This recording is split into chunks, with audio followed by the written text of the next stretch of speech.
Je me suis toute ma vie. Le Seigneur Jésus m'a sauvé. Je me suis toute ma vie. C'est mon salut. Je me suis toute ma vie. Le Seigneur Jésus m'a achevé. Je me suis toute ma vie. C'est mon salut. Je me suis toute ma vie. Le Seigneur Jésus m'a sauvé. Gloire à Jésus. Je vous salue dans le précieux nom de notre Seigneur Jésus.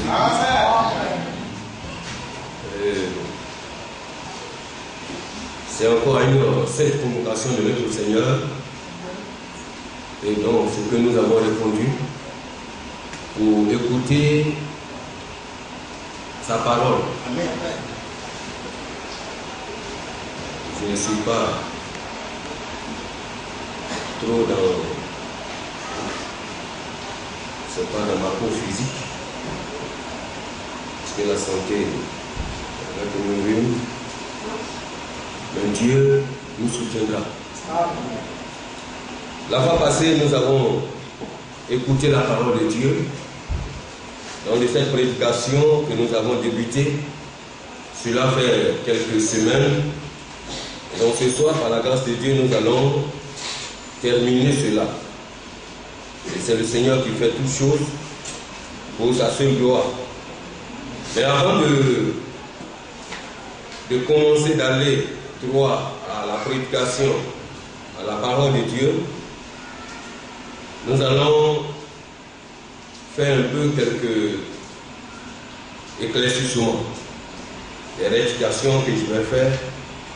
Parce que la fois passée, à cette prédication, la première partie, j'avais cité un passage et donc je l'avais encore à tort et travers mélangé les paroles. Donc ainsi, nous allons aller directement dans la parole de Dieu. Et puis nous allons prendre le passage de Matthieu, chapitre 7, à partir du verset 3. Alléluia. Donc j'ai fait la lecture. Matthieu chapitre 7, à partir du verset 3. Pourquoi vois-tu la paille qui est dans l'œil de ton frère et n'aperçois-tu pas la poudre qui est dans ton œil? Ou comment peux-tu dire à ton frère, laisse-moi ôter une paille de tes yeux, toi qui as une poudre dans le ciel? Alléluia. Donc, voilà un peu ce que le Seigneur, que je voulais dire autrefois, vous dit que il faut que d'abord nous arrivons à faire le retour de notre vie spirituelle. Au lieu toujours de se plaindre de nos frères ou bien de nos soeurs, ou bien de voir ou bien de chercher des choses à dire ou à redire dans la vie de nos frères et de nos soeurs. Donc j'avais dit cela que nous qui avons la poudre dans nos yeux, il faut que d'abord nous nous occupions de nous-mêmes. Et enfin que cela, nous pouvons enlever la paille dans l'œil de notre frère ou de notre soeur. Et voilà le passage. Et encore, avant de commencer la prédication, nous avons chanté un chœur. Donc Jésus-Christ dressait la table. Et toi qui as faim, viens et mange. Vous voyez, dans la parole de Dieu, il y a d'abord la nourriture physique et puis il y a la nourriture spirituelle. Et en ce que nous faisons souvent pendant les cultes, c'est la nourriture spirituelle que nous écoutons. Et en nous préparant au repas des noces, et vous savez qu'à ce repas-là, ça sera une nourriture physique que nous allons partager avec notre Seigneur. Donc d'abord, Ce que je vais clarifier, c'est pour dire que pour opter, pour aller au repas des noces et partager cette nourriture physique, il faut te préparer d'abord spirituellement. Parce que c'est cette nourriture spirituelle qui te préparera, qui te forgera, qui permettra d'avoir ton billet d'avion, d'y aller. Et donc, en ce moment, j'avais pris le passage d'Apocalypse. D'Apocalypse, j'avais pris le passage d'Apocalypse, chapitre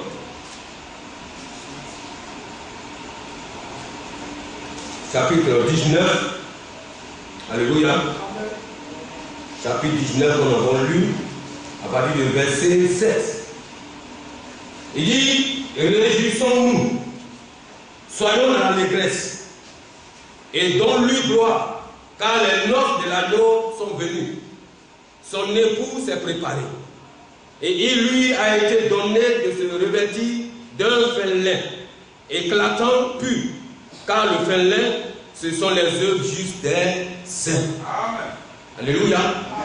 Donc, pour que tu arrives à voir ces œuvres-là, il faut écouter la parole de Dieu, qui te permettront à te tailler, donc à te nettoyer, qui, pour te rendre un peu juste, pour te rendre juste, pour te rendre fin prêt, enfin que le Seigneur, son retour, qui puisse partir avec toi.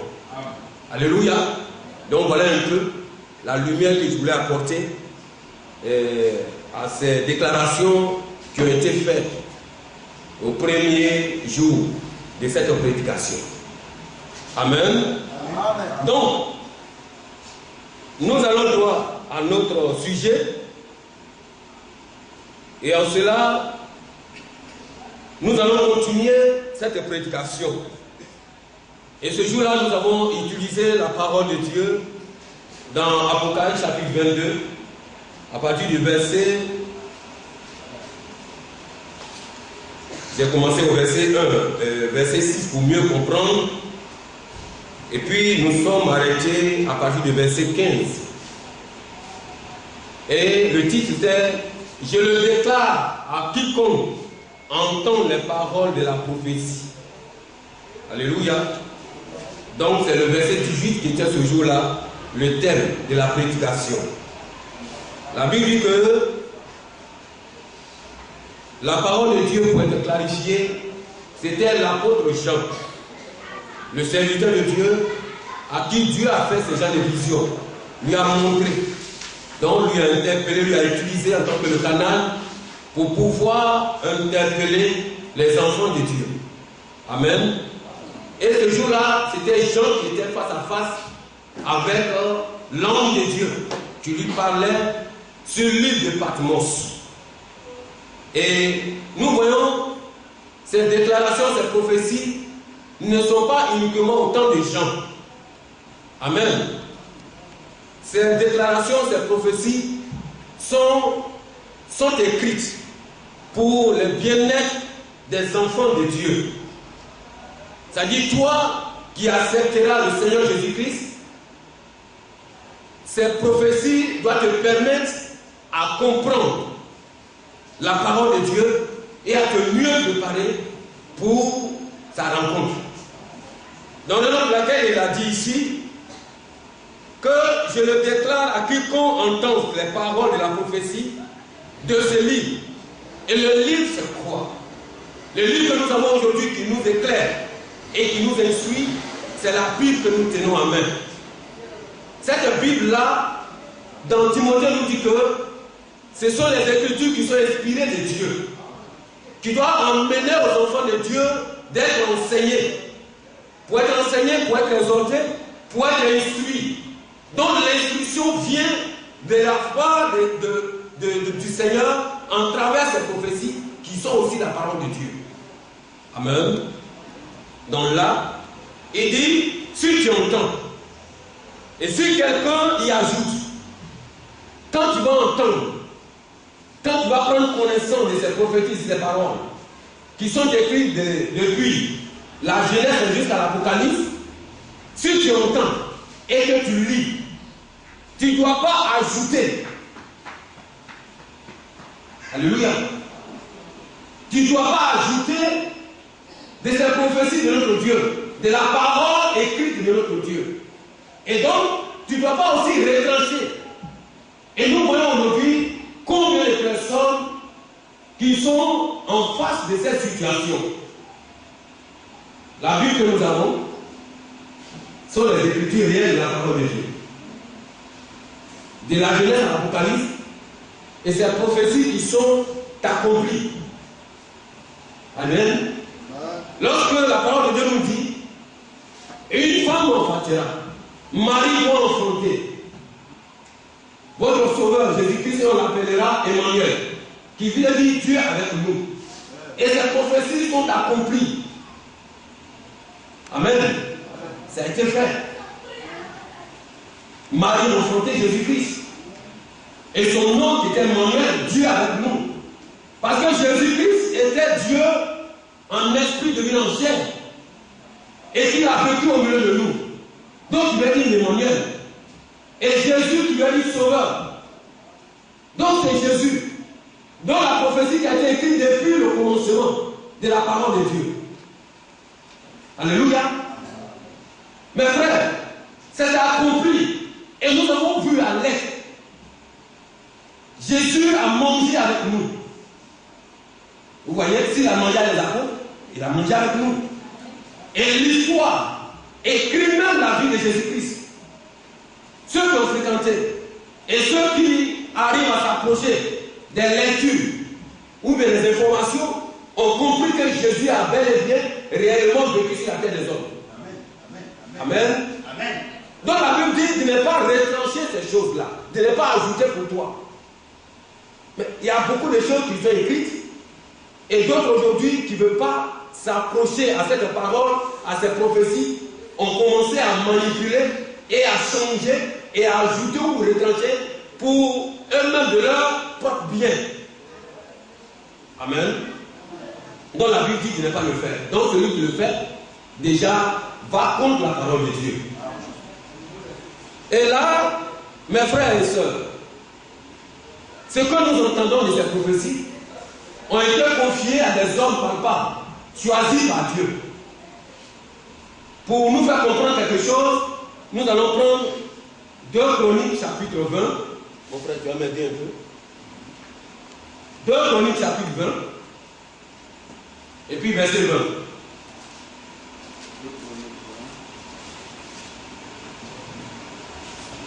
Deux Chroniques, le chapitre 20, le verset 20.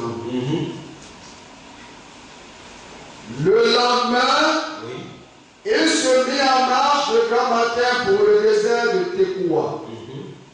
À leur départ, Josaphat se présenta et dit, écoutez-moi, Judas et habitants de Jérusalem, confiez-vous en l'Éternel votre Dieu, et vous serez affermis.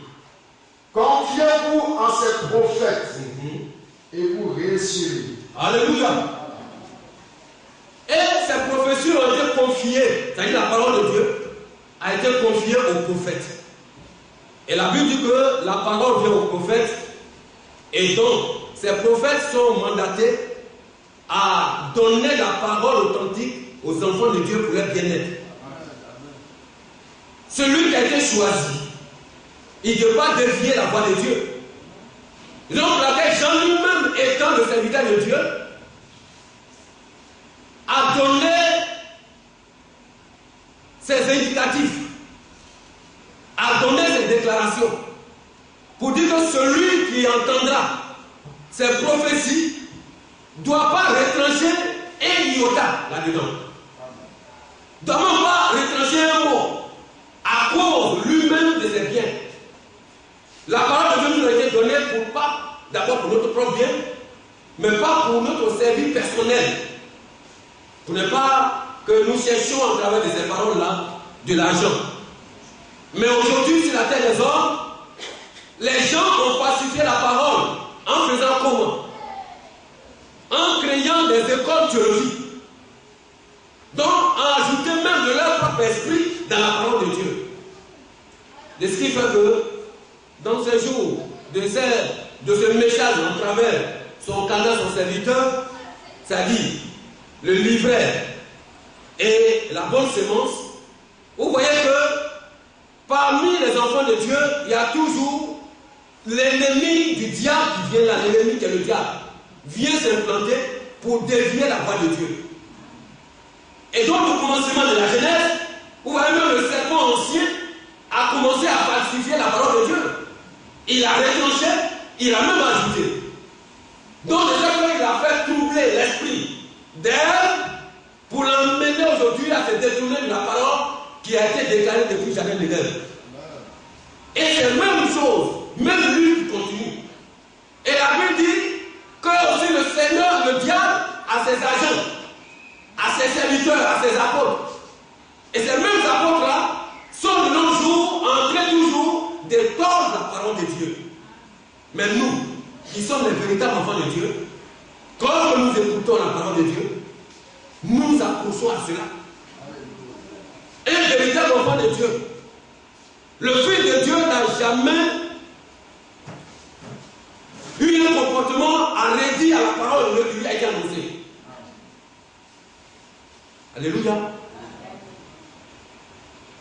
Donc, vous voyez un peu, donc le Seigneur nous dit, le lendemain, il se met en marche de grand matin pour le désert des Tekoa.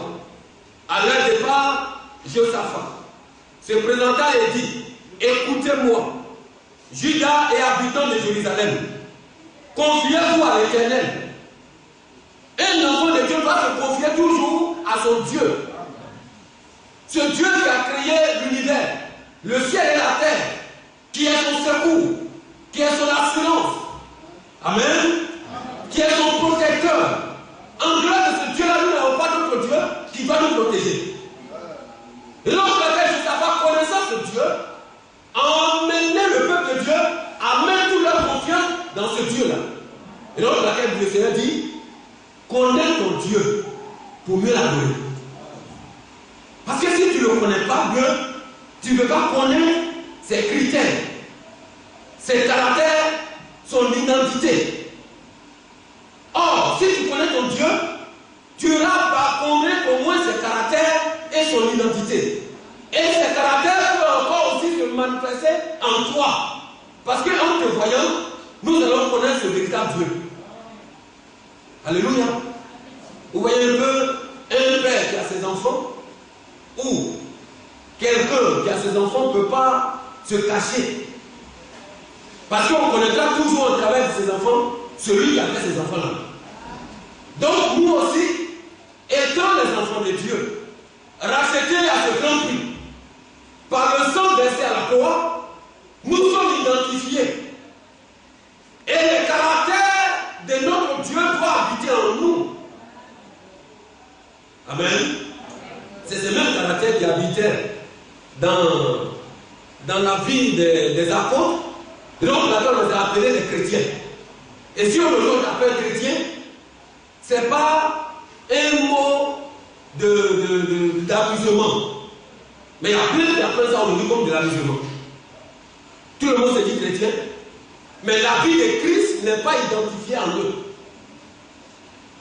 Et donc, le Seigneur nous dit, si, est-ce qu'on ne peut pas connaître un bon arbre par ses fruits? Oui. On va connaître un véritable chrétien par ses comportements. Parce qu'il va avoir en lui les caractères ou l'identification de son Dieu. Donc si tu connais déjà que tu vois un enfant du diable, tu vas le reconnaître par ses fruits. Et quand tu vois aussi un enfant de Dieu, tu vas aussi le reconnaître, ce enfant de Dieu là par les fruits, par selon ses œuvres et ses actes qu'il pose tous les jours. Amen. Donc il dit, écoute et confiez-vous en l'Éternel votre Dieu, et vous serez affermis.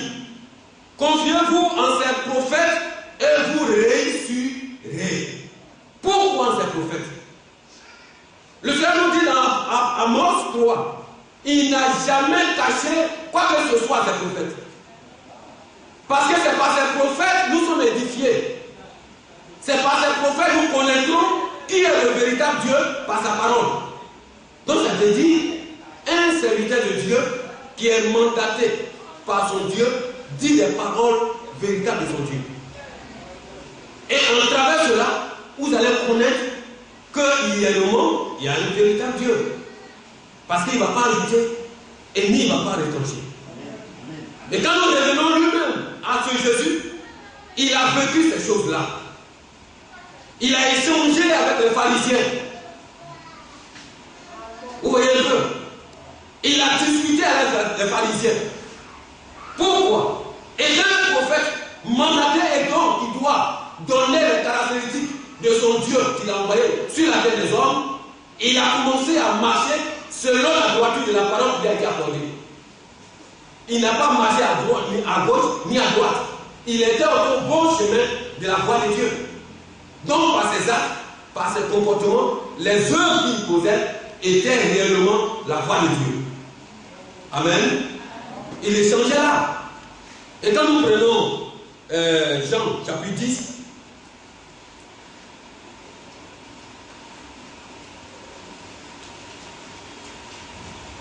on ferait comprendre Jean chapitre 10, à partir du verset 25.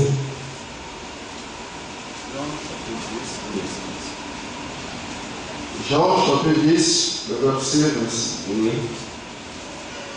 Jésus leur répondit, je vous l'ai dit, et vous ne croyez pas. Les œuvres que je fais au nom de mon Père rendent témoignage de moi. Amen. Jésus leur dit, Jésus leur répondit, je vous l'ai dit, et vous ne croyez pas. Les œuvres que je fais au nom de mon Père rendent témoignage de moi. Amen. Amen. Amen. Amen. Jésus, étant incarné de la vie de Dieu, il faisait actuellement ce que le Seigneur, son Dieu, lui a mandaté de faire. Donc un chrétien qui a reçu la parole de Dieu, qui a écouté les prophéties de la parole de Dieu qui sont là aujourd'hui, doit vivre actuellement selon ces paroles-là. Vous voyez le témoin de Jésus-Christ. Et il dit les œuvres qu'il est en train de faire sont les œuvres qui lui rendent témoignage de lui-même. Pourquoi?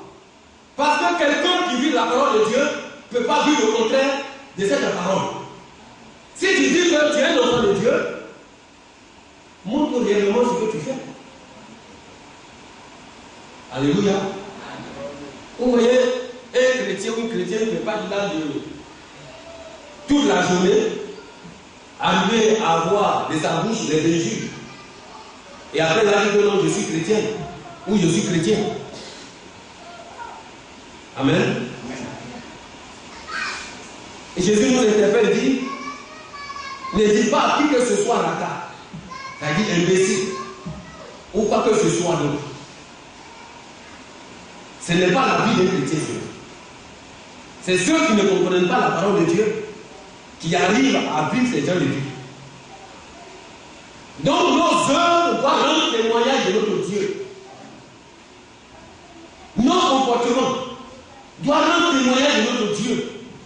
Pour qu'en travers nous, ils voient combien de fois le Seigneur est toujours vivant. Et à ceux-là même qui sont toujours là, comme il y a des gens qui doutent aujourd'hui, qui disent qu'il n'y a personne qui peut pratiquer les commandements de Dieu. Personne. Pourquoi? Parce que quand ils voient des soi-disant enfants de Dieu et qu'ils n'arrivent pas à pratiquer les commandements de Dieu, ils sont fatigués. Parce que tout le monde aujourd'hui cherche maintenant qu'ils sont chrétiens. Mais quand tu les vois, c'est aujourd'hui qu'ils sont encore dans une autre vie. Mais est-ce que ce mot chrétien a son lieu d'être là, dont les gens aujourd'hui doutent? Ils ne croient plus que réellement de nos jours, il y aura des personnes qui, encore dans leur veine de sang, qui marchent sur la terre des hommes, qui prennent des voitures comme eux, arrivent à pratiquer la parole de Dieu tout entier. Mais il faut que nous qui avons écouté ces paroles-là, il faut que nous leur démontrons que réellement il y a des hommes qui existent. Il y a des hommes qui existent. Il y a un homme qui existe. Et ils sont là. Et donc, Jésus dit, voilà, je suis là, un témoin palpable au milieu de vous, devant vous. Si vous n'arrivez pas à pratiquer les œuvres de Dieu, moi je suis un témoin oculaire. Et regardez au moins les œuvres. Et regardez au moins mon comportement. Et regardez au moins les actes que je pose. Et là, vous pouvez au moins juger un peu si réellement mon Dieu existe. Si réellement je viens de Dieu. Mais nous, quel est notre comportement parmi dans le milieu où nous sommes? À la maison où nous sommes. Est-ce que réellement ces actes que nous posons arrivent à nous faire comprendre que le Seigneur Jésus-Christ existe toujours? Et que aujourd'hui il y a des hommes, des femmes et des hommes, des êtres vivants qui peuvent encore mettre la parole de Dieu tout entière en pratique? Ou bien nous donnons encore le doute qui était bien installé dans le cœur des autres? Nous devons leur montrer réellement que les prophéties qui sont écrites pour les mettre en pratique. Pour les vivre. Ce n'est pas été donné pour les animaux, mais ça a été donné pour les enfants de Dieu. Donc c'est cette vie-là que nous devons mener. Donc il dit, quand nous continuons dans le verset, il dit, mais vous ne croyez pas, parce que vous n'êtes pas de mes brebis. Ah, donc il y a un point là. Il y a quelque chose à comprendre là. Parce que le verset dit quoi? Les œuvres que je fais au nom de mon Père rendent témoignage de moi. Mais qui doit comprendre? Et qui doit comprendre que ce que le Seigneur est en train de faire sont là les œuvres de Dieu. Il a dit, mais vous ne croyez pas, parce que vous n'êtes pas de mes brebis. Donc le Seigneur Jésus-Christ a ses brebis. Ces brebis qui doivent comprendre sa parole. Ces brebis qui doivent mettre entièrement ses commandements en pratique. Il dit cela, il ne peut pas comprendre. Il ne peut pas croire en lui. Il ne peut pas comprendre que ces œuvres qu'il est en train de poser sont les œuvres juives, des véritables enfants de Dieu. Comment les enfants de Dieu doivent vivre? Quand il ne peut pas comprendre parce qu'ils ne sont pas de ces brebis. Or, les brebis du Seigneur Jésus-Christ entendent leur nom parce que le Seigneur Jésus-Christ les appelle. Et il les connaît. Mais leur nom sort de la parole de Dieu.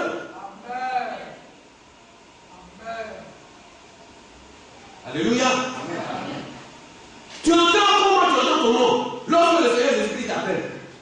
C'est par la prédication, par l'évangile que tu as écouté. Et sachant que tu étais les brebis de Seigneur Jésus-Christ, l'autre laquelle tu as entendu ton nom et tu as commencé à prier et à approcher de cette parole. C'est celui qui n'est pas des brebis parmi les brebis de Dieu ne peut pas comprendre la parole de Dieu. Est-ce que nous sommes les brebis du véritable de Dieu? Amen. Amen. Donc nous ne pouvons pas redire à la parole de Dieu qui sort. Nous ne pouvons pas retrancher. Nous ne serons pas de ceux-là même qui cherchent d'abord des petites phrases. Comme d'autres personnes qui disent, lorsqu'on tu les croises, tu leur prends la parole de Dieu, elles te disent que est-ce que ce n'est pas écrit? Ils te disent non, c'est écrit. Mais ce n'est pas pour notre temps. Ça, c'était le temps des Éphésiens, ou bien des Philippiens, ou bien des Thessaloniciens, ou bien des Corinthiens. Mais la foi est dans le cœur.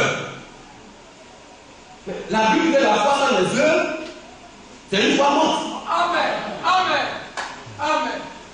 Alléluia. Amen. Qu'est-ce qui prouve que tu crois à la parole de Dieu? C'est en la mettant en pratique, en s'adaptant à elle. Mais tu ne peux pas retrancher et puis chercher à te faire plaire à des petites flamangeries. dit, ouais, la Bible dit, une femme de Dieu doit s'habiller décemment. Ne doit pas avoir les tresses sur sa tête, ni les boucles d'oreilles, ni les rouges à lèvres. Moi, j'aime appeler ça les phares. C'est les peintures. Amen. Vous voyez aujourd'hui les gens qui enlèvent leurs soucis, ou bien leurs fossiles, et puis mettent les fossiles là. C'est-à-dire, quand tu vois leurs yeux, tout est changé. Et ce moment, quand ils regardent ici, ils mettent leur jombo. Oui, ils mettent leur jombo, ça entre leurs yeux. Leur visage devient cacaou. Mais voyez-les, vous ne les voyez pas? Voyez-les. La fois passée, j'ai vu une fille là, tous ces 10 doigts, une fille, une femme, qui doit préparer. Mais tous ces 10 doigts, elle a mis combien de peintures sur ses os? Les différentes couleurs de peinture. Elle dit, ça là, c'est quel doigt ça? Vous mettez dans le chapelle comment? Ça là, c'est une autre couleur, ça c'est une autre couleur, une autre couleur. Il dit, quoi, créature de Dieu? Elle dit, mais c'est la mode. Même les parents me disent, ouais, c'est chrétien. Il dit, non, je ne suis pas encore arrivé là-bas. Ne déplace pas. Alléluia. Amen. Amen. Et la Bible dit, ceux qui sont de Dieu marchent selon la réalité de la parole de Dieu. Et donc, le Seigneur a dit, vous n'êtes pas de moi, vous ne pouvez pas comprendre. Mais ce sont des brebis. Et il dit, mes brebis entendent ma voix, je les connais, et elles me suivent.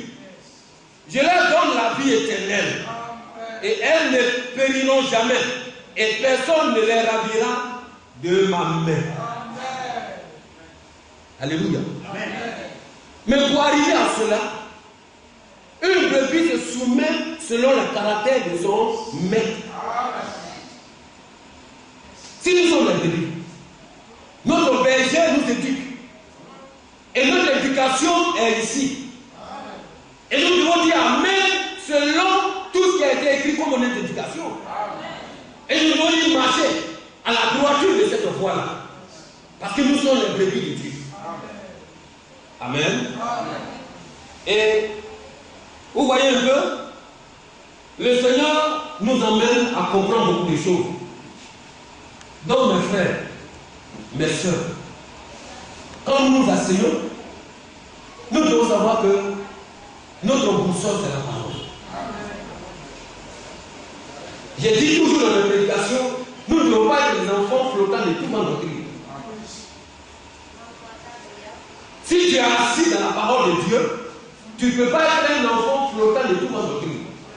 Tu ne peux pas être emporté par qui que ce soit. Parce que toutes ces choses-là, la Bible dit qu'il y a ces serviteurs du diable qui viennent et qui partent de coup en coup, qui font l'œuvre de leur père et qui viennent troubler les enfants de Dieu. Mais si tu es assis ou assise dans la parole de Dieu, tu ne peux qu'aucun temps être flatté par ces personnes. Tu ne peux pas. Et c'est là où nous devons être. Nous devons être ces personnes, ces hommes, ces enfants, assis, des hommes faits, selon la parole de Dieu, remplis de la connaissance de notre Seigneur Jésus-Christ. Et quand nous continuons, la Bible dit que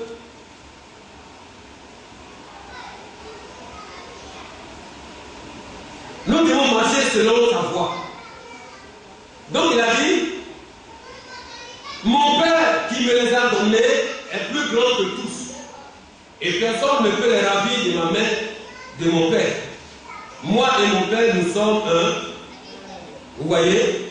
Donc si le Père et notre Seigneur Jésus-Christ sont un, nous sommes aussi liés à eux. Et donc que nous sommes dans la parole de Dieu, la parole de Dieu en nous, nous sommes dans cette parole, ça dit que nous serons en Jésus, Jésus en nous. Et nous sommes appelés les enfants de Dieu. Et ces prophètes qui sont mandatés, et donc le Seigneur dit d'écouter les prophètes qui ont le gage de notre âme, qui ont l'instruction de notre salut. Les ministres de la parole, sont ceux-là qui sont mandatés pour véhiculer et pour donner l'éducation du corps de Christ.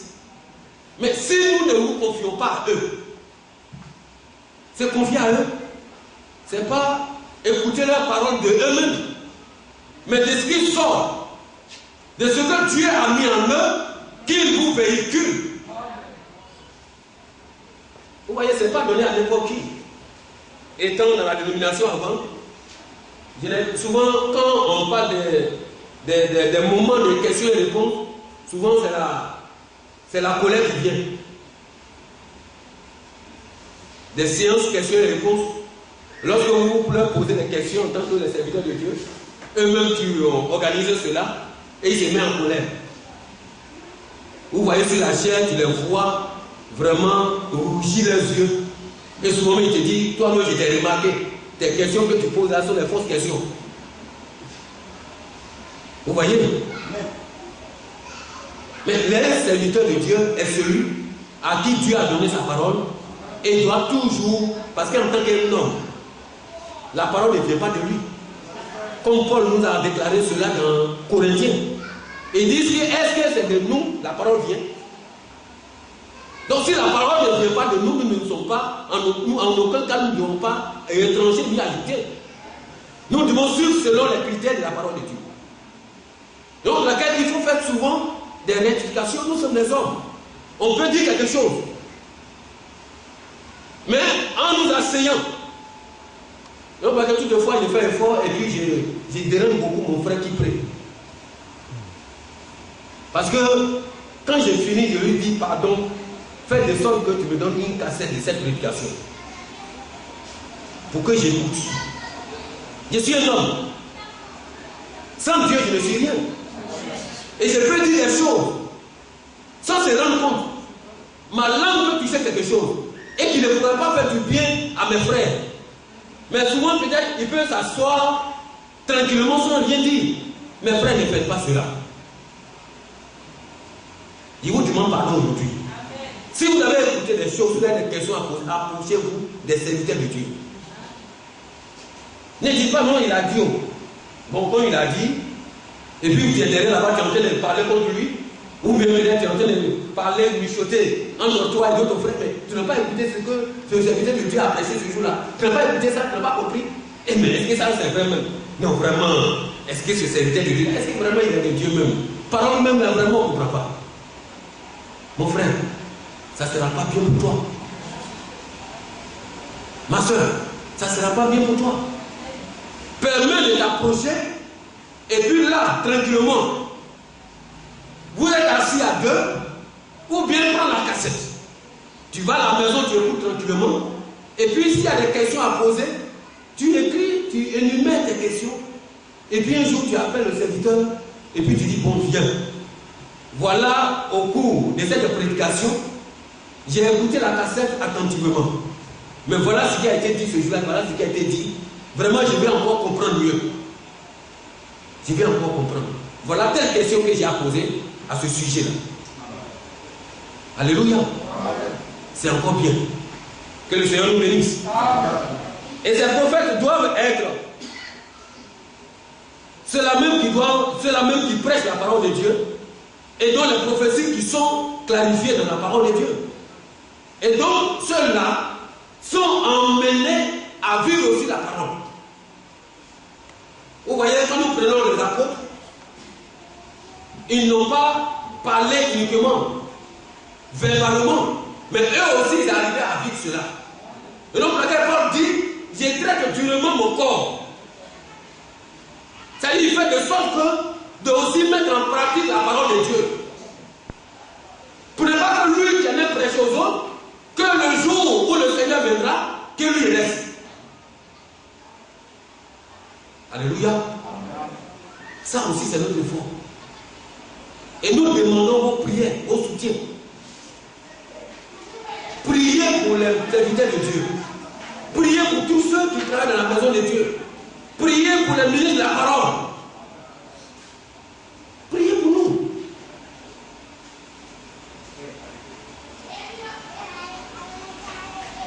Alléluia. Donc, nous savons que les prophéties c'est la parole de Dieu, sont des prophéties qui ne doivent pas être interprétées. Et mes frères, lorsque la parole de Dieu qui a été prononcée par Dieu est confirmée, alors c'est Dieu qui se fait connaître par sa caractéristique qui accomplit sa parole. Donc elle n'a besoin qu'aucune interprétation. Elle est déjà interprétée. C'est elle-même qui démontre ce qu'elle est. Amen. Donc voilà un peu ce que nous devons comprendre en travers de ces prophéties qu'est la parole de Dieu. Elles sont faites pour nous, elles sont faites pour vous et moi, pour la vivre, pour la mettre en pratique, pour marcher selon elle. Mes frères, donc adaptons-nous à cette parole-là. Ne dites pas quoi que ce soit. Parce que quand nous lisons les paroles de Dieu, de ces prophéties, nous comprenons tellement que, vraiment, sans que, si nous n'arrivons pas à les mettre en pratique, notre vie est fauchée. Pour cette dernière lecture, il dit, dehors les chiens, les magiciens, les débauchés, les meurtriers, les idolâtres, et quiconque aime et pratique le mensonge. Moi, Jésus, j'ai envoyé mon ange pour vous attester ces choses dans les églises. Je suis le rejeton et la postérité de David, l'étoile brillante du matin. Et l'esprit et l'époux disent, viens. Et que celui qui entend dise, viens. Et que celui qui a soif, vienne.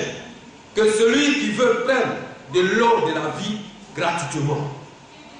Mes frères, donc je le déclare à quiconque entend les paroles de la prophétie de ce livre, si quelqu'un y ajoute quelque chose, Dieu le frappera de ses fléaux décrits dans ce livre.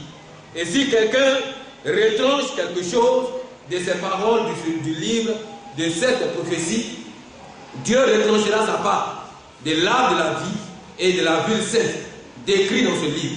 Celui qui atteste ces choses dit, oui, je viens bientôt. Amen. Viens, Seigneur Jésus-Christ. Que la grâce du Seigneur Jésus soit avec vous. Amen. Mes frères, que le Seigneur vous bénisse. Amen. Que le Seigneur nous aide et nous soutienne. Amen. À vivre ces prophéties. Amen. Pour qu'un jour, vous et moi, nous nous retrouvons vraiment au repas des noces.